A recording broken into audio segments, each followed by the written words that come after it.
ഇപ്പൊ ഇതിൽ ആകപ്പാട് ഒരു പോസിറ്റീവ് വശം ഞാൻ മനസ്സിലാക്കിയ എന്താണ്, നിലവിൽ സ്കിൽഡ് വർക്കർ വിസ ജോലി ചെയ്യുന്ന ആൾക്കാർ ഈ നിയമം ബാധിക്കില്ല. കാരണം അവർക്കത് വിസ പുതുക്കുന്ന സമയത്ത് എംപ്ലോയർക്കാണ് ഈ 32% വർധന വരും, അത് എംപ്ലോയിയെ ബാധിക്കില്ല. അപ്പം നിലവിലുള്ള ആൾക്കാരെ ബാധിക്കില്ല എന്നുള്ളൊരു സന്തോഷകരമായ കാര്യം തന്നെയാണ്. മേ ബി ചിലപ്പോൾ സാലറി ഇൻക്രിമെന്റിനെ ബാധിച്ചേക്കാം. ഓക്കെ, ചിലപ്പോൾ ഇൻക്രിമെന്റിന് എന്തെങ്കിലും രീതിയിൽ ബാധിച്ചേക്കാം എന്നതൊരു ചാൻസ് ഉണ്ട്.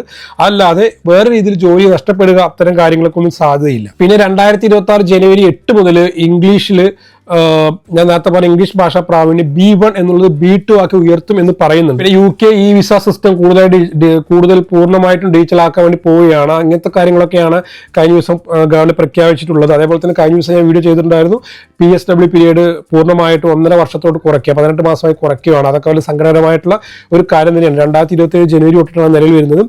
അപ്പോൾ അതിനിടയിലുള്ള ഇൻടേക്കിലൊന്നും അത് ബാധിക്കില്ല. എങ്കിൽ കൂടി അടുത്ത ജനുവരി 2027 ഇൻടേക്കിൽ വരുന്ന ആൾക്കാർക്ക് എന്തായാലും 1.5 വർഷം മാത്രമേ PSW കാലാവധി ഉണ്ടാവുകയുള്ളൂ എന്നുകൂടി ആലോചിക്കുക. അപ്പോൾ UK വരാൻ വേണ്ടി ആഗ്രഹിക്കുന്ന ആൾക്കാർ തങ്ങളുടെ ക്വാളിറ്റി ആൻഡ് സ്കിൽസ് എല്ലാം വർദ്ധിപ്പിക്കാൻ വേണ്ടി ശ്രമിക്കുക, ഇംഗ്ലീഷ് ഭാഷ പ്രാവീണ്യം വർദ്ധിപ്പിക്കാൻ വേണ്ടി ശ്രമിക്കുക. ഓക്കെ.